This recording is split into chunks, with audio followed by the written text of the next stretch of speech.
اعوذ باللہ من الشیطان الرجیم بسم اللہ الرحمن الرحیم رب اشرح لی صدری ویسر لی امری واحلل عقدۃ من لسانی یفقہوا قولی۔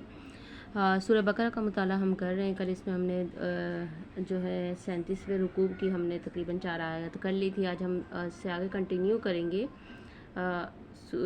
ٹاپک وہی چل رہا ہے، اللہ کی راہ میں خرچ کرنا، اور اللہ کی راہ میں کون سا مال خرچ کرنا ہے اور کس طریقے سے خرچ کرنا ہے۔ کل ہم نے اس کا مطالعہ کیا تھا، وہی ٹاپک آج کنٹینیو ہے۔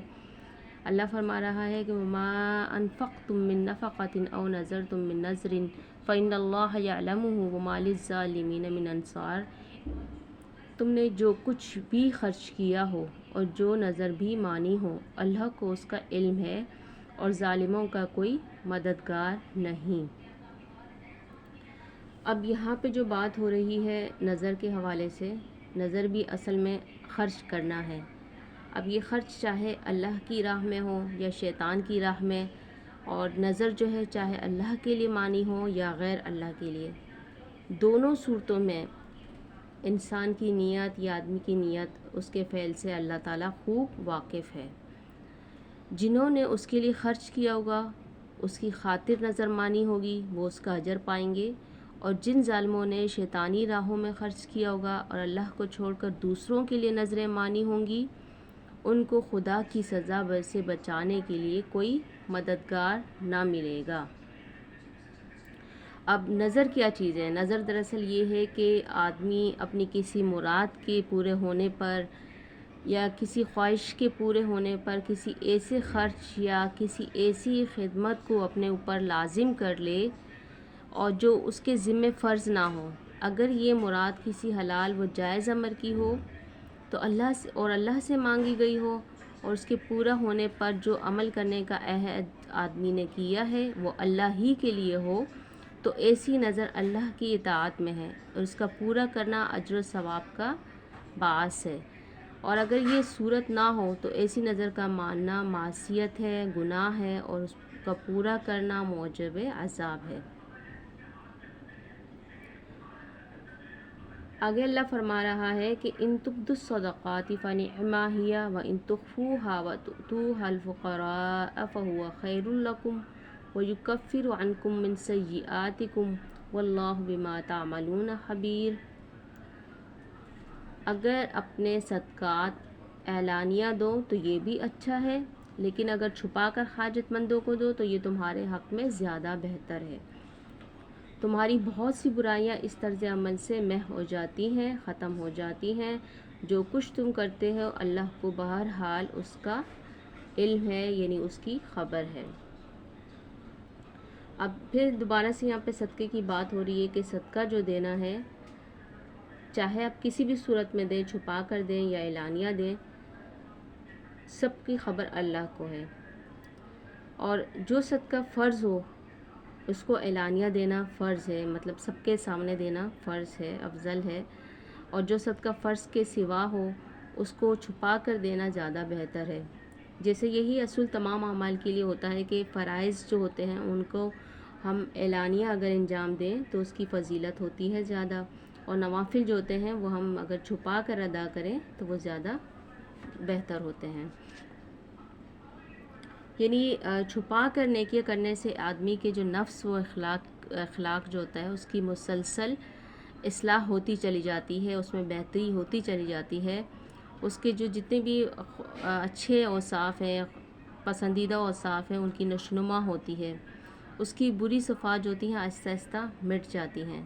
یہی چیز اس کو اللہ کے یہاں اتنا مقبول بنا دیتی ہے کہ جو تھوڑے بہت گناہ بھی اس کے نامہ اعمال میں ہوتے بھی ہیں، انہیں اس کی خوبیوں کو پر جو ہے نظر رکھتے ہوئے اللہ تعالیٰ معاف فرما دیتا ہے۔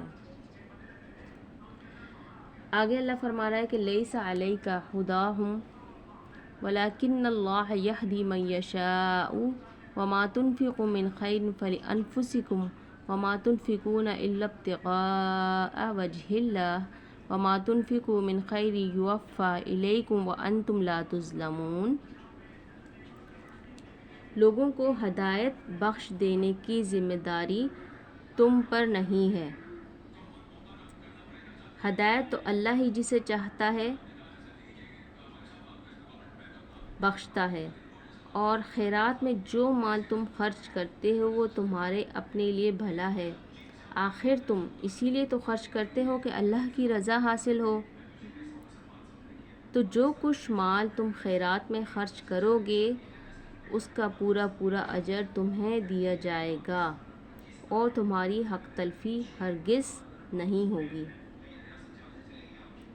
اب یہاں پہ اللہ تعالیٰ ایک ہمارے کوششوں کے لیے، ہماری جو ہم دین کی راہ میں اپنی جتنی بھی توانائیاں لگاتے ہیں، تو ہم پھر یہ امید رکھتے ہیں کہ شاید جو ہے ہم جو اتنی توانائیاں صرف کر رہے ہیں، اتنی کوششیں کر رہے ہیں، تو اس کے نتیجے میں جو ہے اگلے کو لازمی ہدایت ملے۔ تو اس میں اللہ تعالیٰ کیا واضح فرما رہے ہیں اس آیت میں کہ لوگوں کو ہدایت بخش دینے کی ذمہ داری تم پر نہیں ہے، یہ ذمہ داری سے اللہ پر ہے کہ اللہ جسے چاہتا ہے بخشتا ہے۔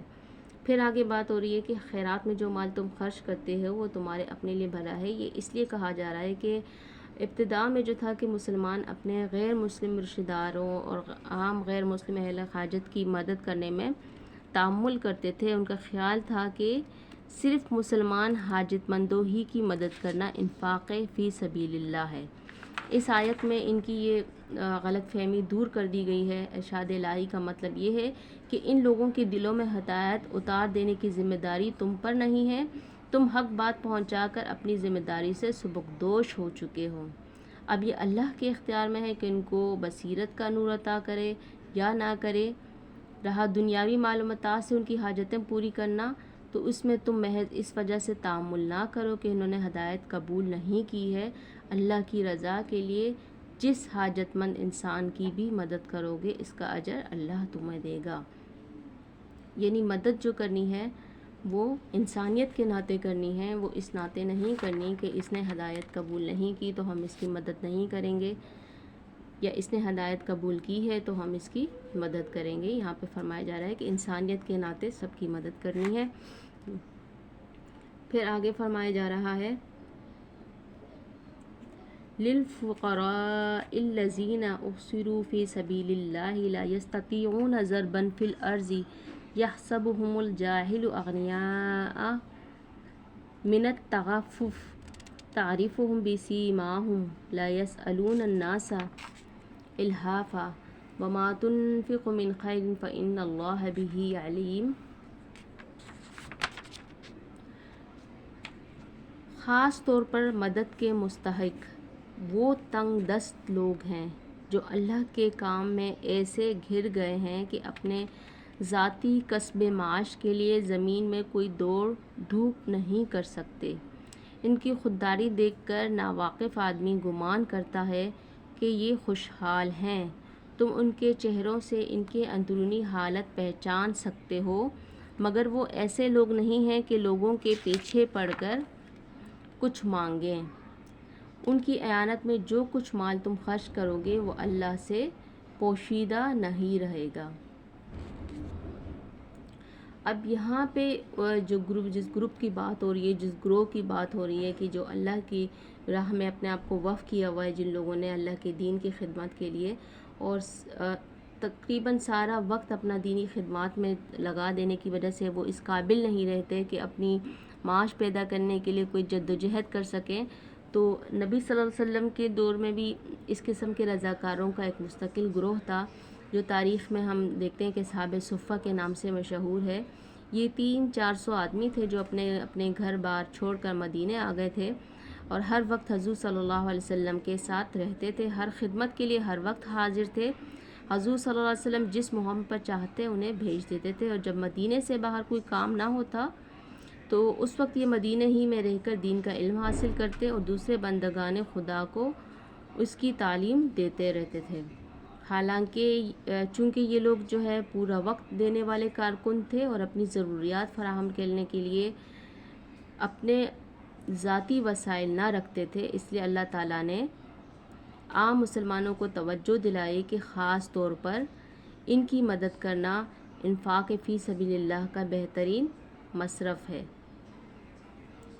یہاں پہ بیان کر دیا گیا ہے، بتا دیا گیا ہے کہ سب سے بہترین جو ہے اللہ کی راہ میں خرچ کرنے والے لوگ کون سے ہیں، کن کو دینا چاہیے۔ وہ لوگ جو اللہ کی دین کی راہ میں لگے ہوتے ہیں، اقامت دین کے کام میں لگے رہتے ہیں، ہمہ وقت اور اس قابل نہیں ہو پاتے کہ وہ اپنے گھر والوں کی کفالت کر سکیں یا اپنے گھر کے چولہے کو چلا سکیں، تو ایسا جو ہے ایسے لوگوں کی لیے خرچ کرنا، ایسے لوگوں کی اللہ کی راہ میں ایسے لوگوں کے لیے دینا، یہ زیادہ افضل ہے۔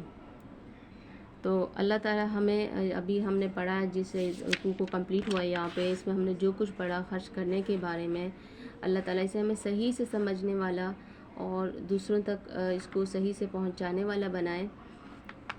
اس میں جو کوتاہی مجھ سے ہوئی ہے، میں اس سے اللہ تعالیٰ سے معافی کی خواستگار ہوں، اور آپ لوگوں سے بھی اس بات کی ریکویسٹ کرتی ہوں کہ مجھے اس کی نشاندہی لازمی کیا کریں، تاکہ میں اپنے اس میں زیادہ سے زیادہ بہتری لا سکوں۔ اور دوسرا یہ کہ جو لوگ نئے ہیں اس چینل پہ، وہ اس چینل کو سبسکرائب کریں اور اللہ کے اس پیغام کو زیادہ سے زیادہ دوسروں تک پہنچائیں، اور اسے اپنے لیے اور دوسروں کے لیے، ہم سب کے لیے صدقہ جاریہ بننے کا ذریعہ بنائیں۔ وآخر دعوانا ان الحمد للہ رب العالمین۔